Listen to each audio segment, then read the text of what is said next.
গৃহিণীদের প্রয়োজনীয় অবাক করা কয়েকটি টিপস নিয়ে আবারও চলে এলাম আমি। আসসালামু আলাইকুম, সবাই কেমন আছেন? আশা করি অনেক অনেক ভালো আছেন। আবারও চলে আসলাম আপনাদের জন্য কয়েকটি টিপস নিয়ে নতুন নতুন। তো এক নাম্বার টিপস হচ্ছে এই যে দেখতে পাচ্ছেন এই যে গ্রেটার, এটা দিয়ে আমরা সাধারণত যে কোনো কিছু গ্রেট করি, গাজর তারপরে অনেক কিছু গ্রেট করি। তো আসলে এগুলো দিয়ে যে একটা অসাধারণ কাজ করা যায় সেটা কিন্তু আমরা অনেকেই জানি না। আমরা কিন্তু অনেক সময় যখন রসুন আমাদের শেষ হয়ে যায়, যে ব্লান্ডার করা রসুন কিংবা বাটা রসুন যে যেরকম খান শেষ হয়ে যায়, তখন কিন্তু আমরা আসলে অনেক সময় বিপদে পড়ে যাই প্রয়োজনের সময়। তো এই যে এখানে দেখতে পাচ্ছেন আমি 3 কোষ রসুন নিয়ে আপনাদেরকে দেখাবো কিভাবে। এখানে এভাবে কিন্তু করা যাবে না, এই যে এভাবে করলে কিন্তু রসুনগুলো ফিনিশিং আসবে না। একেবারে যেরকম বাটা কিংবা ব্লান্ডার করা রসুন সেরকম কিন্তু আমি আপনাদেরকে এই গ্রেটার দিয়ে দেখিয়ে দিব এতটা ফিনিশিং ভাবে। রসুন যে আপনাদের প্রয়োজনীয় কিংবা রান্নার সময় রসুন শেষ হয়ে গেছে, এইটা দিয়ে কিন্তু অসাধারণভাবে একেবারে ফিনিশিং করা রসুন আপনারা গ্রেড করে নিতে পারবেন। দেখাচ্ছি এখন। এই যে দেখতে পাচ্ছেন আমি এটার উপর একটা পলিথিন দিয়ে দিয়েছি। এটা দিয়ে যে এত অসাধারণ কাজ হবে আসলে ভাবতে পারবেন না আপনারা। আমি আপনাদেরকে একবার দেখালেই কিন্তু বুঝতে পারবেন। তো দেখতেই পাচ্ছেন আমি একেবারে টান টান করে হাত দিয়ে ধরে রেখে তারপরে এই কাজটা করব। এই যে টান টান করে খুব ধরে রেখেছি। এখন আমি এই যে একটা রসুনের কোষ নিয়ে নিয়েছি। আপনারা দেখলেই কিন্তু বুঝতে পারবেন, অবাক হয়ে যাবেন। আসলে এটা কিন্তু অনেকেই জানেন না এত সুন্দর করে যে রসুনটা ফিনিশিং করা যায়। ব্লান্ডার তো আর লাগবে না, এটা দিয়ে আমি মনে করি প্রয়োজনের সময়। এই যে দেখতে পাচ্ছেন আমি কিভাবে রসুনটা এই যে পলিথিনের উপর কিন্তু আমি এটা ফিনিশিং করে নিচ্ছি। আপনারা দেখতে পাচ্ছেন এত অসাধারণভাবে ফিনিশিংটা আমি আপনাদেরকে হাতে নিয়ে দেখাবো, তারপরে আপনারা আসলে বুঝতে পারবেন। তো এইভাবে কিন্তু আমি যখন পলিথিন ছাড়া করব তখন কিন্তু এরকম ফিনিশিং আসবে না, এটা আপনারাও জানেন। এটা দিয়ে একেবারে বাটা হয়ে যাবে। এখন যে ফিনিশিংটা এটা মানে দেখলে এই যে দেখাবো আমি, এটা আসলে নিজে আমি অবাক হয়ে গেছি। আপনাদেরকে কি বলবো, আপনারাও অবাক হয়ে যাবেন। তো আমি কিন্তু একটা রসুনের কোঁচটা করে ফিনিশিং করে আপনাদেরকে দেখাচ্ছি হাতে নিয়ে কতটা ফিনিশিং হয়েছে, আর এটা কতটা প্রয়োজনীয় আমরা আসলে অবাক হয়ে যাবেন। দেখতে পাচ্ছেন কত সুন্দর এই যে ফিনিশিং করা রসুন, একেবারে বাটির ঝামেলা শেষ আমাদের। এখন আর রসুন বাটতে হবে না। কত সুন্দরভাবে এই যে ফিনিশিং করে দেখিয়ে দিলাম আমি আপনাদেরকে গ্রেটার মেশিন দিয়ে। শুধুমাত্র একটা পলিথিন দিয়ে এই কাজটা যে এত সুন্দর হইতেছে মানে কি বলবো আপনাদেরকে। এই যে দেখতেই পাচ্ছেন আমি শুধু একটা রসুনের কোঁচ দিয়ে দেখিয়ে দিয়েছি, বাকিগুলা আপনারা করে নেবেন, দেখবেন, তাহলে বুঝতে পারবেন কতটা ফিনিশিং এর রসুনটা আসবে। তো অনেক আসলে উপকারী টিপসটা অবশ্যই আপনাদের কাজে লাগবে। আপনারা করলে কিন্তু আপনারাও বুঝতে পারবেন। আশা করি এই টিপসটা আপনাদের অনেক অনেক ভালো লেগেছে। আর যখন আপনারা নিজেরাই করে দেখবেন তখন কিন্তু আরো বেশি ভালো লাগবে, যে আসলে আমার কথা মনে পড়বে যে আপুটা বলছে এই যে এটা দিয়ে ফিনিশিং এত সুন্দর হয়। কি বলবো, দেখতে পাচ্ছেন আমি আসলে প্রমাণটা দেখিয়ে দিয়েছি হাতে নাতে আপনাদেরকে যে এটা দিয়ে এতটা ফিনিশিং রসুন করা যায়। আশা করি এই টিপসটা ফলো করবেন, তাহলে বুঝতে পারবেন। 2 নাম্বার টিপস বেসিং।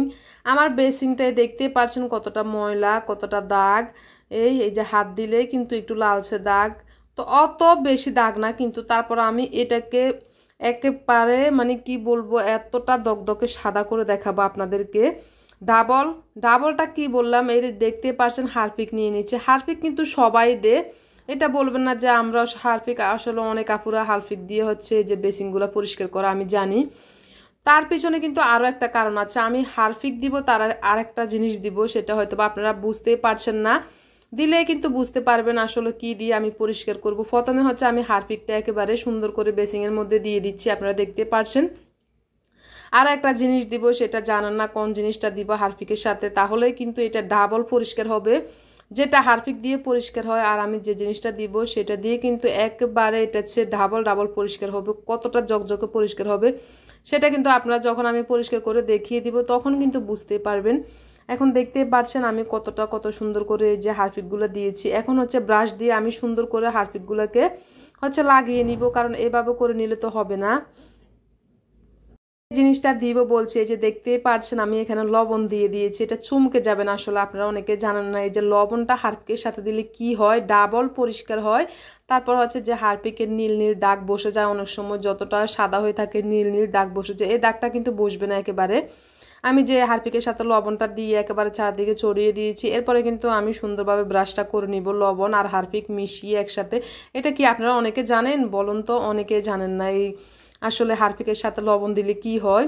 অসাধারণ কাজটা হয়ে যাবে। দেখতে পাচ্ছেন আমি লবণ আর হারপিক হচ্ছে সুন্দরভাবে ঘষে ঘষে হচ্ছে আগে বেসিংয়ের মধ্যে লাগিয়ে নিচ্ছি ভালোভাবে, কারণ না লাগালে এটা কিন্তু 10 মিনিট পর্যন্ত রাখতে হবে। সাথে সাথে কিন্তু পরিষ্কার করা যাবে না, 10 মিনিটের মধ্যে কিন্তু এই দাগগুলো একেবারে জকজকে পরিষ্কার হয়ে যাবে। এরপরে কিন্তু আমি আপনাদেরকে দেখিয়ে দিব। এখন দেখতে পাচ্ছেন এই যে লবণ আর হারপিকটা কত সুন্দর মিশিয়ে আমি পুরো বেসিংয়ের সাথে লাগিয়ে নিচ্ছি। দেখতে পাচ্ছেন এটা কিন্তু অনেকে জানেন না, জানেন শুধু হারপিক দিয়ে পরিষ্কার করতে, অনেকে জানেন এটা অনেকে করেন বেসিনগুলো বেশিরভাগ যে হারপিক দিয়ে পরিষ্কার করেন, কিন্তু ডাবল পরিষ্কার করব আমি এর লবণ আর হারপিক দিয়ে, সেটাই দেখাচ্ছি। এখন হচ্ছে আমি সুন্দরভাবে এই যে মোটামুটি লাগিয়ে নিয়েছি চতুর্দিকে একেবারে বেসিংটা, পুরো বেসিংয়ে। এটা হচ্ছে আমি এখন 10 মিনিটের জন্য রেখে দিব। 10 মিনিট পরে কিন্তু আমি আবার আসব। এই যে 10 মিনিট হয়ে গেছে আমার, দেখতে পাচ্ছেন একটুখানি শুকিয়ে শুকিয়ে গেছে। 10 মিনিট পরে আবার এসে হচ্ছে আমি এখন ভালোভাবে হচ্ছে এই যে মেজে মেজে ঘষে নিচ্ছি একেবারে ব্রাশটা দিয়ে। তারপরে আপনারা আসলে দেখলে চমকে যাবেন আমি কি কথাটা বললাম, আপনারা দেখলে বুঝতে পারবেন। এখন হচ্ছে আমি এই যে ভালোভাবে ঘষে নিয়েছি। এখন হচ্ছে একটা কাপড় নিয়ে নিব। কাপড় দিয়ে, যেহেতু আমি পাশগুলোতে পানি পড়ে যাবে, এই জন্য কাপড় দিয়ে আমি চারপাশ দিয়ে হচ্ছে মুছে নিচ্ছি। আপনারা এখন কিছুটা হলেও বুঝতে পারছেন আসলে বেসিংটার পরিবর্তনটা কি, দেখতে পাচ্ছেন। আপনারা দেখলে চমকে যাবেন, আমি বলছি না, আমি যে কাজটা আজকে দেখাচ্ছি। এই যে কতটা সাদা দবদবে হয়ে গেছে, দ্বিগুণ পরিষ্কার হয়ে গেছে। এটা আশা করি আপনারা অবশ্যই অবশ্যই বুঝতে পারছেন। এই যে কাছ থেকে আরো বেশি দেখিয়ে দিচ্ছি কতটা সাদা হয়ে গেছে। সবাই কিন্তু হারপিক দিয়ে করেন, আসলে এই লবণের কথাটা একেবারে জানেন না অনেকে। লবণ আর হারপিক দিয়ে বেসিংটা কতটা সাদা করে দেখিয়েছি, আশা করি বুঝতে পেরেছেন আপনারা। আপনারাও করে দেখবেন, তাহলে কিন্তু নিজেরাও চমকে যাবেন। তো এই টিপসটা আশা করি, আমি মনে করি আপনাদের কাছে অনেক অনেক বেশি ভালো লেগেছে, 100% একেবারে গ্যারান্টি। তারপরে হচ্ছে 3 নাম্বার টিপস। 3 নাম্বার টিপস হচ্ছে অনেকের রুটি কিন্তু ফুলকো হয় না, আমি দেখাচ্ছি। এই যে প্রথম একবার হচ্ছে উল্টিয়েছি, একটু দাগ পড়ছে, দ্বিতীয়বার আর একবার উল্টাবো, আর একটু বেশি দাগ পড়ছে। দ্বিতীয়বারের সময় হচ্ছে আমরা রুটিটা হচ্ছে ফুলকো করবো, একটুখানি চাপ দিলে কিন্তু ফুলকো হয়ে যায়। তা আমি আরও কিছু রুটি, এই যে রুটি দিয়েছি প্রথম একবার, তারপর হচ্ছে একটুখানি এই যে উল্টিয়ে নিয়েছি, দাগ পড়তেছে দেখছেন হালকা করে। এরপর হচ্ছে আর একটু বেশি দাগ পড়লে আমি হচ্ছে উল্টিয়ে নিব, দেখে নিচ্ছি এই যে একটু বেশি দাগ পড়ছে।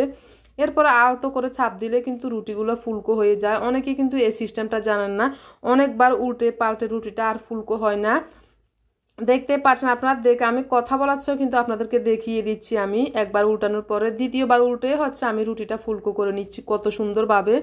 এই যে একেবারে অসাধারণ ফুলে গেছে, দেখতে পাচ্ছেন। তো আমি আপনাদেরকে রুটিগুলো এখন হচ্ছে ছিঁড়ে দেখায় আসলে কতটা ফুলকো হয়েছে, দেখিয়ে তো দিলাম বানিয়ে। এখন হচ্ছে এই যে ফুলকো রুটি আসলে দেখলে কিন্তু বোঝা যায় এটা যে ফুলকো। আমার প্রত্যেকটা রুটি কিন্তু ফুলকো হয়, আমি যে নিয়ম আপনাদেরকে দেখিয়ে দিলাম। এই যে দেখতে পাচ্ছেন আমি এই যে খুলে দেখাচ্ছি, পুরোটা মনে হচ্ছে একটা ব্যাগের ভিতর মনে হচ্ছে অনেক কিছু রাখা যাবে, এরকম ফুলেছে আমার রুটি। আমার সবগুলো রুটি কিন্তু অনেক অনেক ফুলে। আসলে আমি ফুলকো রুটি ছাড়া খেতে পারি না, আর ফুলকো রুটিতে অসাধারণ একটা টেস্টি। যদি রুটিটা আসলে ফুলে তাহলে খেতে কিন্তু অনেক মজা, আপনারাই বুঝতে পারবেন।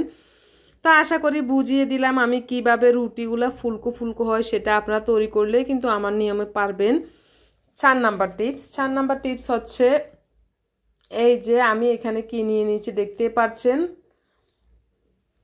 এখানে হচ্ছে প্লেট বাটি অনেকগুলোই নিয়েছি। আচ্ছা যাই হোক, আমি এটা ভুলে গেছি এটা 4 নাম্বার নাকি 5 নাম্বার টিপস, যাই হোক আমি বলতেছি। এই যে স্টিলের যে প্লেট বাটি চামচগুলো অনেক সময় লালচে হয়ে যায়। তো এই লালচে দাগটা আসলে আমরা বুঝতে পারি না, অনেক সময় স্টিলের জিনিসগুলো আমরা মেজে ঘষতে ঘষতে একেবারে মানে হাতিয়ে হয়ে যায়। এই জন্য মাজা ঘষা ছাড়া হচ্ছে আমি স্টিলের যে প্লেট বাটিগুলো পরিষ্কার করে দেখাবো। এখন হচ্ছে আমি এখানে এই যে পানি নিয়ে নিলাম, এখানে একটা গামলা নিয়ে নিলাম, গামলার মধ্যে হচ্ছে আমি কিছু পরিমাণ পানি নিয়েছি। এখন হচ্ছে আমি যা যা মিশাবো, এই যে 1 চামচ লবণ।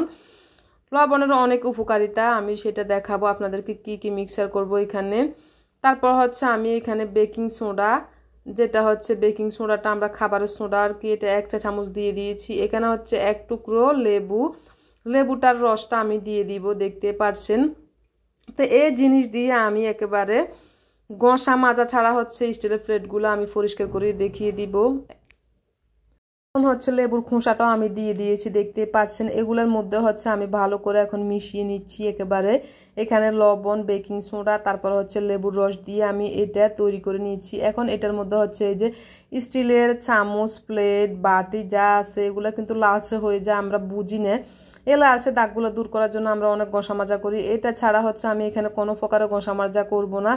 দেখতে পাচ্ছেন সবগুলো হচ্ছে আমি এখন ভিজিয়ে রাখলাম। এটা হচ্ছে আমি যদি 1 ঘন্টা রেখে দিই, আসলে রাখতে পারি এগুলো 1 ঘন্টা যেহেতু পরিষ্কার করার জন্য, তো এখানে 1 ঘন্টা রেখে দিব। তারপরে আমি আসবো আপনাদেরকে দেখিয়ে দিব কতটা জকজকে পরিষ্কার হয়ে যায় এই জিনিসগুলো। 1 ঘন্টা পর হয়ে গেছে, আমি তারপর এখানে আসলাম। তাই এখন দেখিয়ে দিব আমি এটা ঘষা মাজা ছাড়াই যে উপকারিতা সেটাই দেখাচ্ছি এখন। এই যে আমি হচ্ছে এগুলো হালকাভাবে একটুখানি এখন এই যে আমি কিন্তু ফানিগুলো ফেলবো না, ফানিগুলো আমার অন্য কাজে লাগবে, এই জন্য রেখে দিচ্ছি উপরে। আমার অন্য কাজে ব্যবহার করব, সেটাও আপনাদেরকে দেখাবো। এই যে রেখে দিয়েছি। এখন হচ্ছে এই যে আমি একটা শুধুমাত্র হালকা মাজনি, এটা কোনো তার মাজনি না, এগুলো দিয়ে হালকাভাবে আমি কোনো প্রকারে কিন্তু ভিম লিকুইড দেওয়া হয়নি, শুধুমাত্র এমনিতে আমি একটুখানি ধুয়ে নিচ্ছি। ধোয়ার পরে দেখাবো এটার কতটা জকজকে পরিষ্কার হয়ে গেছে। আসলে লালচে দাগগুলো কিন্তু এটা উঠে যায় আমি যে আইটেমগুলো দিয়েছি।